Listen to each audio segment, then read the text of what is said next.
Ryan thought he was heading to a casual family party, but his wife's cold shoulder and a cryptic note from her cousin flipped his world upside down. "Don't go home tonight," it warned. What secret was she hiding? And how far would Ryan go to uncover the truth? Ryan's boots felt heavier than usual as he trudged up the steps to Clara's uncle's house in Miami, the humid evening air clinging to his skin. He'd been on his feet since dawn, hauling concrete and steel beams under the relentless Florida sun for a double shift at the downtown construction site. Every muscle ached, his knuckles raw from gripping tools, but he'd scrubbed up, swapped his dusty work gear for a clean button-up, and clutched a bottle of Clara's favorite Merlot. He'd dragged himself here for her, hoping to bridge the growing distance between them. Lately, Clara had been slipping away, short texts, vague excuses, eyes that wouldn't meet his. Tonight, he figured, could be a reset. A family party, low-key, just what they needed. The front door swung open to a burst of laughter and salsa music pulsing from the living room. Ryan stepped inside, scanning the crowd for Clara. Relatives mingled, balancing plates of empanadas and drinks, their chatter loud but warm. He spotted her across the room, her back to him, standing close to a guy he didn't recognize.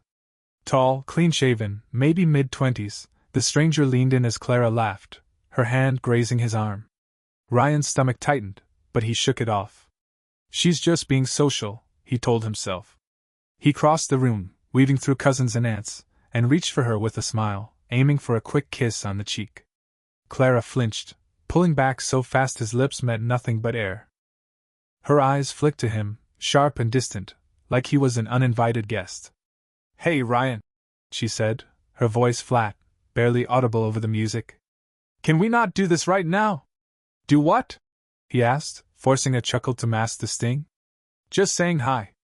She gave a tight smile, more grimace than warmth, and turned back to the guy, who smirked and sipped his drink. Ryan stood frozen, the bottle of Merlot suddenly heavy in his hand. He tried to laugh it off again, muttering, "Guess I'm the odd man out tonight." But Clara didn't respond. She was already back to her conversation, her shoulder angled away like a wall. He retreated to the edge of the room, nodding politely at Clara's uncle, who offered a quick handshake and a "Good to see you, man." But something was off. The usual warmth from her family felt strained, her aunt's smile too quick, her cousin's greeting cut short. Ryan set the wine on a table, unopened, and grabbed a soda from a cooler, trying to shake the unease. He wasn't the jealous type, but the math wasn't adding up. Clara hadn't texted him all day, hadn't asked if he was coming, and now she was acting like he was invisible. For the next hour, he watched her float through the party, all smiles and charm, but never for him. She posed for photos, her arm looped through her cousin's, her laughter ringing out, always with that same guy nearby. When someone suggested a group shot with Ryan, Clara waved it off, claiming she was too busy. Too busy for what? He wondered. He tried to join a conversation with her brother, but even that felt forced, like everyone was tiptoeing around something unsaid. The breaking point came during dinner. The seating arrangement left Ryan 2 chairs away from Clara, with the stranger, Alex, he overheard, planted right beside her. She leaned toward Alex, giggling at something he whispered, her fingers brushing his sleeve. Ryan's jaw clenched. He wasn't imagining this. He pushed his plate away, appetite gone, and leaned toward her, keeping his voice low. "Clara, what's going on? You're acting like I'm not even here." Her eyes didn't meet his. "You're being weird, Ryan," she snapped under her breath. "I'm just trying to have fun. Why do you always make it about you?" The words hit like a slap. He leaned back, stunned, as nearby relatives glanced away, pretending not to notice. Shame burned his face, but he swallowed it, retreating to a corner with his soda, the fizz long gone. Clara didn't look his way again. Instead, she laughed louder, clinked glasses with Alex, and carried on like Ryan was a ghost. As the night wound down, the crowd thinned.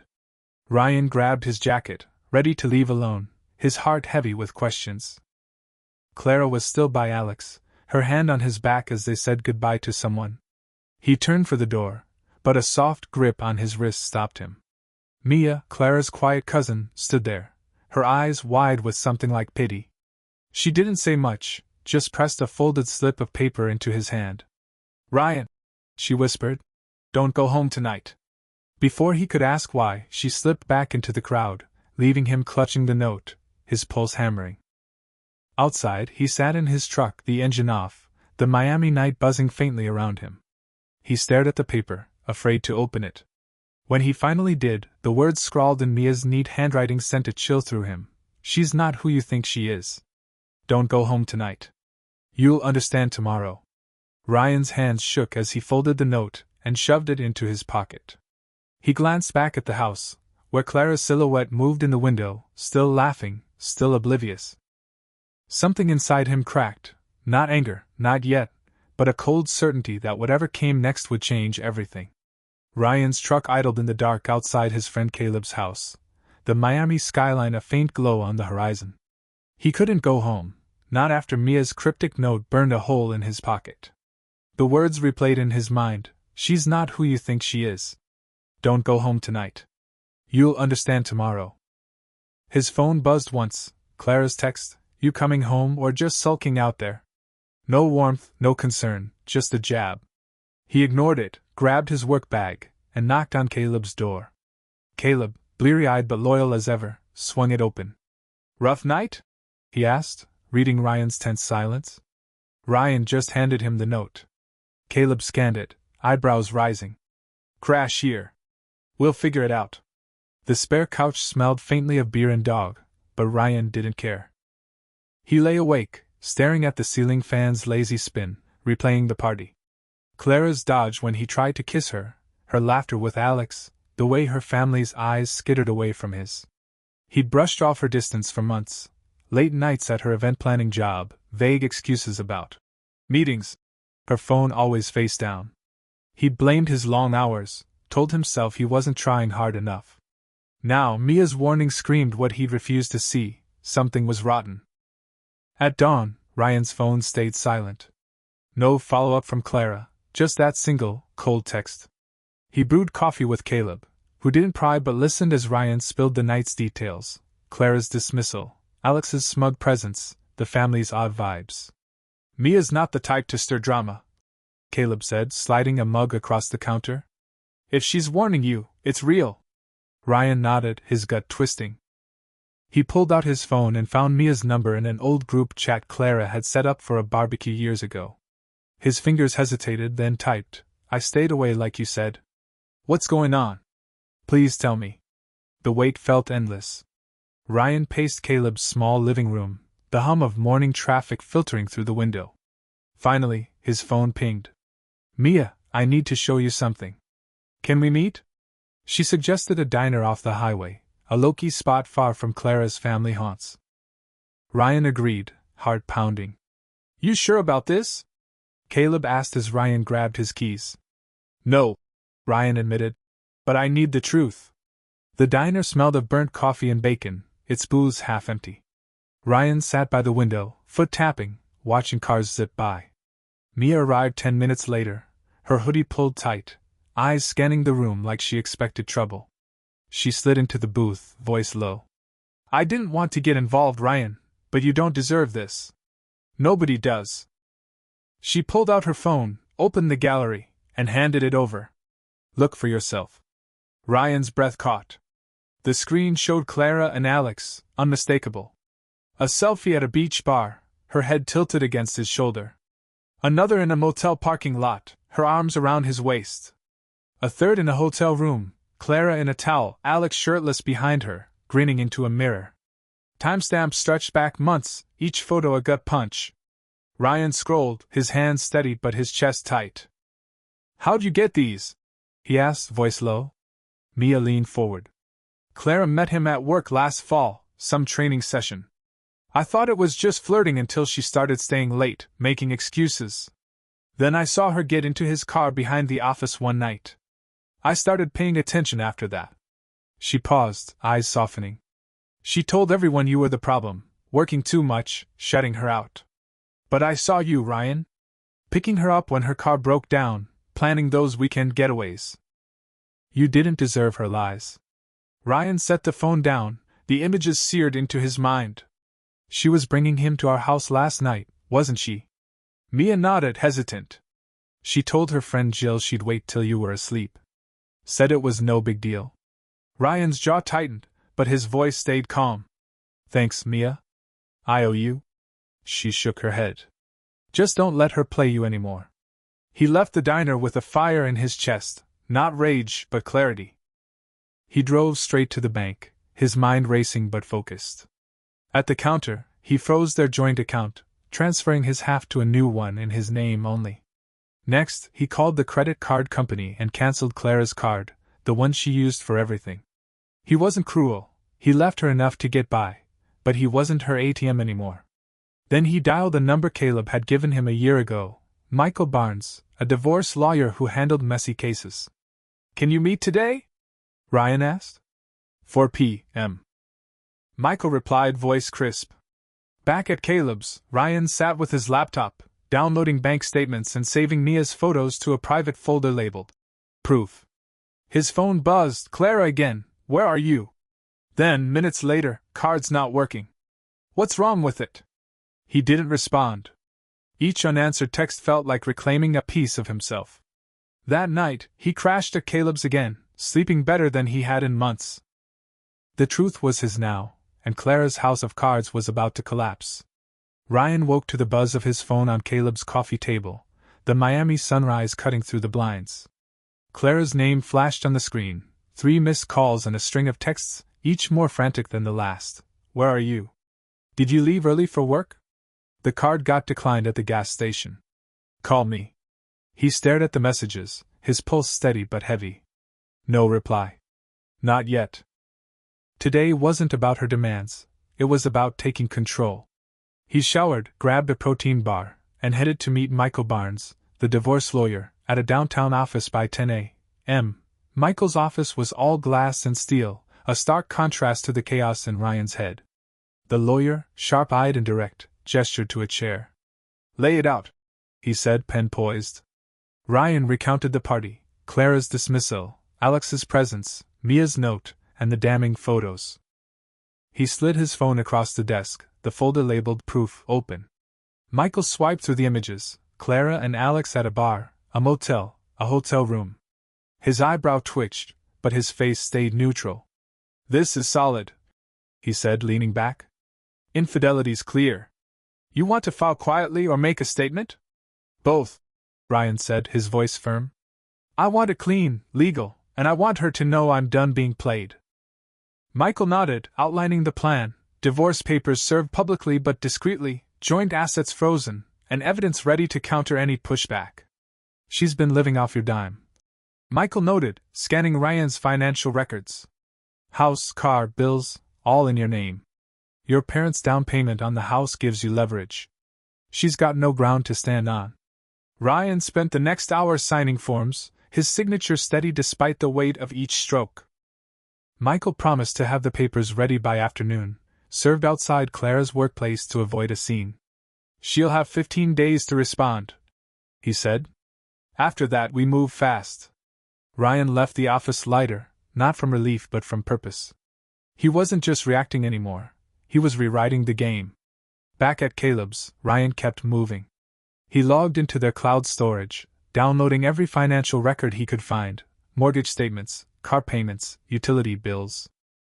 He backed up Mia's photos to a secure drive, each one a brick in the wall he was building. His phone buzzed again. Clara, why is the account frozen? What are you doing, Ryan? Then a call. He let it ring, the sound fading into the hum of Caleb's AC. Another text, this isn't funny. Talk to me. He ignored it, his focus razor sharp. By noon, Ryan met Mia again, this time at a park bench near the diner. She looked drained, her hands fidgeting with a coffee cup. I told my aunt, she said, voice low. Clara's mom knows now. She's devastated. Ryan handed her a folder with printed copies of the photos. Show whoever needs to see, he said. Not to hurt her, but to stop the lies. Mia nodded, her jaw tight. She told Jill you'd never figure it out. Said you were too busy working to notice. I couldn't let that slide. The word stung, but Ryan didn't flinch. She planned to bring him to our house, he said, more to confirm than to ask. Mia's silence was answer enough. Her mom wants to talk to you, she added. So does her brother. They're not defending her. Ryan shook his head. I'm not ready for that. He thanked her again, their exchange brief but heavy. Mia walked away, the folder tucked under her arm, ready to let the truth spread. At 3 p.m., Ryan's phone pinged with an email confirmation from Michael. The divorce papers were filed, set to be served at 5 p.m., outside Clara's event planning office. Ryan imagined her stepping out, laughing with coworkers, only to freeze when the process server handed her the envelope. He didn't wish her pain, but he wanted her to feel the weight of her choices. Another text came. Ryan, seriously? You're doing this over nothing? He didn't bite. Instead, he forwarded her the scanned divorce petition, time-stamped and official. No words, just the document. By evening, Clara's calls flooded in, 7 in an hour. Ryan sat on Caleb's porch, sipping a soda, watching the streetlights flicker on. A voicemail popped up, her voice shaky. Ryan, please, can we just talk? I didn't mean for this to happen. It wasn't serious. He deleted it without a second thought. Her words didn't matter anymore. Her actions did. Another message came from Jill, Clara's coworker. I didn't know it was this bad. I thought she was just messing around. I'm sorry. Ryan didn't respond. Apologies couldn't undo months of deceit. As night fell, Ryan felt the first real calm in days. He wasn't the clueless husband anymore, footing the bills while Clara played house with someone else. The truth was out, the papers filed, and the accounts locked. Clara was waking up to a new reality, one where her lies no longer held power. Ryan leaned back, the night air cool against his skin, and let the silence settle. Tomorrow, the fallout would hit harder, but tonight, he was free. The Miami morning buzzed with traffic as Ryan sat in his truck outside a new apartment complex, keys to a one-bedroom unit jingling in his hand. He'd spent the night at an Airbnb, a quiet studio where he could think without Clara's shadow looming. His phone, now on silent, had racked up 12 missed calls from her, each voicemail more desperate than the last. He hadn't listened to them.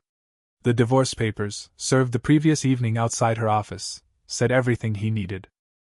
Today was about moving forward, not looking back. Ryan's first stop was the construction site, where he dropped off his signed lease agreement with the foreman, who doubled as a notary. New place?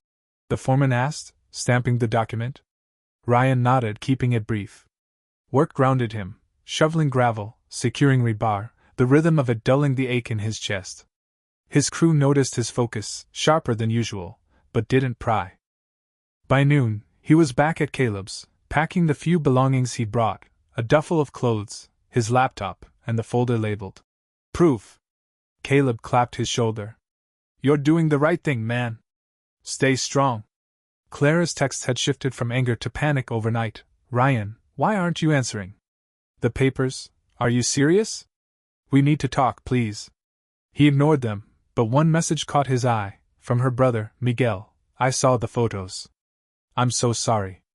Call me when you're ready. Ryan appreciated the gesture but wasn't ready to dive into family drama. Instead, he met Mia again, this time at a small coffee shop near the beach. She slid into the booth, her expression grim but resolute. Her mom confronted her last night, Mia said, stirring her latte. Showed her the pictures. Clara tried to lie, said it was just a fling, but nobody's buying it. Ryan leaned forward, keeping his voice low. What's she saying now? Mia sighed. She's spinning it, claiming you were never around, that she was lonely. But her mom's not having it. Said she's ashamed of her. Mia paused, then added, Jill's backing away too. Told Clara she crossed the line bringing Alex to your house. Ryan nodded, the confirmation bitter but necessary. Thanks for having my back, he said. Mia shrugged. You didn't deserve to be blindsided. By afternoon, Ryan's lawyer, Michael, called with an update. She got the papers. Tried calling my office, but I don't negotiate until she responds formally. You've got the upper hand, her name's on nothing major. Ryan had ensured that the house, car, and most bills were in his name, thanks to his steady income and his parents' help with the down payment. Michael outlined the next steps, a hearing in 2 weeks, asset division to follow. She'll try to guilt you, Michael warned. Don't engage. Ryan agreed, his resolve ironclad. Clara's next move came at 4 p.m. A flood of texts, each more pleading than the last. I messed up, okay? Can we just meet? I didn't mean to hurt you. Then, a voicemail, her voice cracking. Ryan, I was confused. It wasn't serious with him. Please don't throw us away. He deleted it without hesitation. Her words were hollow, drowned out by months of calculated deceit. He wasn't her safety net anymore. That evening, Ryan drove to his new apartment, a modest unit with a view of a palm-lined street. He unpacked his duffel, set up his laptop, and ordered takeout, Cuban sandwiches from a local spot. As he ate, he scrolled through social media, where Clara had posted a throwback photo of them at a festival, captioned, "Some things are worth fighting for." The comments were brutal. Too late, girl. You did him dirty. Even her friends weren't buying the act. Ryan didn't like or comment, he just closed the app. Later, he met Caleb for a beer at a dive bar near the waterfront. She's unraveling, Caleb said, sliding a bottle across the table. Heard from a buddy at her work, Alex bailed. Blocked her number when the photos got out. Ryan smirked, unsurprised. Cowards always run. Caleb raised his bottle. To new beginnings. Ryan clinked his against it, the first real smile in days tugging at his lips. As night settled over Miami, Ryan got a call from Clara's mother. He hesitated, then answered. Ryan, she said, her voice heavy. I had no idea she'd fallen this far. We raised her better. Ryan stayed quiet, letting her speak. You're still family to us, she added. The words hit hard, but he kept his response short. I appreciate that. But I need to move on. She didn't push, just wished him well. Clara's final text of the night came at 10:30 p.m. You moved out? Your stuff's gone. Are you really doing this? Ryan didn't respond. He'd already done it. New apartment, new account, new life. Clara was waking up to the consequences of her choices, alone in the house she'd taken for granted. Ryan lay back on his new bed, the city's hum faint outside. The weight of her betrayal was still there, but it was lighter now, replaced by the certainty that he was done being her fool. Ryan stood on a rocky trail overlooking a Miami nature preserve, the early morning sun glinting off the mangroves below. It had been 3 months since he'd walked away from Clara's betrayal, and the air felt cleaner now, his steps lighter. His new apartment, a compact one-bedroom near a local gym, was starting to feel like home. He'd signed up for weekend hikes, rediscovered fishing, and even started therapy to unpack the years he'd spent carrying Clara's weight. Today, he was rebuilding, not just his life, but himself. Clara's attempts to claw her way back had faded. After the divorce papers landed, her calls dwindled from desperate to sporadic. She'd posted more nostalgic photos online, old vacation shots, their wedding day, captioned with vague pleas like, "Sometimes you don't know what you had." The responses were cold, "You blew it. Own up to it." Her own circle had turned, unfollowing or leaving blunt comments. Even Alex, her fling, had vanished, cutting contact when the truth spread. Ryan didn't check her posts anymore. He'd muted her accounts and moved on. The divorce proceedings were swift. Michael, his lawyer, had laid out the case with precision. Clara's infidelity, documented by Mia's photos, left her with little leverage. The house, titled in Ryan's name thanks to his parents' down payment, stayed with him. The car, also his, was already back in his possession. Clara's part-time event planning job barely covered her rent for a new place, and Ryan heard through Mia that she'd moved into a cramped studio across town. He didn't gloat, he just wanted it done. The judge finalized the split 2 weeks ago, granting Ryan full ownership of their shared assets. Clara didn't contest it, she had no ground left to stand on. Ryan's phone buzzed as he paused on the trail, a text from Mia. Her dad wants to meet you. No pressure, just FYI. Clara's father had called once before, weeks after the papers were served, his voice thick with regret. We didn't see her for what she was, he'd said. You're still welcome here. Ryan had thanked him but kept his distance. Family ties were too raw, too tangled with memories of Clara's lies. He texted Mia back, appreciate it. Maybe someday. For now, he needed space to heal, not reopen old wounds. At work, Ryan's focus had sharpened.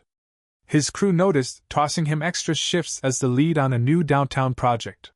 The extra hours meant more savings, and he'd started stashing money for a fishing trip to the Keys, something he'd always put off for Clara's weekend plans. After work, he'd hit the gym, the clank of weights a steady rhythm that drowned out the past. One evening, a coworker invited him to a pickup basketball game, and Ryan surprised himself by saying yes. The court, the sweat, the trash talk, it felt like rediscovering a piece of himself he'd buried. Clara's final attempt came a month ago, a long text sent late at night. "I miss us. I messed up, Ryan. Can we at least talk?" He'd stared at the screen, tempted for a fleeting second to respond. But the memory of her at the party, laughing with Alex, dismissing him like a stranger, killed the impulse. He left her on read, not out of spite, but because closure didn't need words. She'd made her choices, he was making his. Social media told the rest of the story. Clara's posts grew quieter, her party photos replaced by solo shots at coffee shops or vague quotes about growth. Her friends' comments dried up, and Jill, her old confidant, had stopped liking her posts entirely. Ryan heard through Caleb that Clara had lost her job, too many sick days spent chasing Alex, who'd moved on to someone else. Her family, once her shield, kept their distance, stung by her lies about Ryan's neglect. The truth had a way of cutting deep. One evening, Ryan sat with Caleb at a waterfront taco stand, the ocean breeze carrying the scent of salt and grilled fish. "You're looking good, man," Caleb said, tossing a lime wedge at him. "Like you're finally free." Ryan nodded, biting into a taco. Took a while, but yeah. He'd started journaling in therapy, writing down the signs he'd missed, Clara's late nights, her locked phone, her coldness. It wasn't about blame, it was about learning. He'd never let anyone treat him like that again. As the sun set, Ryan got a call from an unknown number. He let it go to voicemail, expecting another plea from Clara. Instead, it was her cousin Mia, her voice calm but firm. "Just wanted you to know she's moving out of state. Thinks it's a fresh start. I hope you're doing okay." Ryan saved the message, not sure why. Maybe it was proof the chapter was closing. He didn't wish Clara ill, he just wanted her gone from his world. Back at his apartment, Ryan opened his laptop and added a new goal to his list: take a solo road trip. He'd always wanted to drive up the coast, maybe hit a few national parks. Clara had never been interested, but now, the road was his. He leaned back, the hum of Miami outside his window, and felt something new: peace. Clara's betrayal had shattered him, but it also set him free. She'd face her consequences, alone, with no one to lean on. Ryan, though, was building a life that was his own, one step at a time.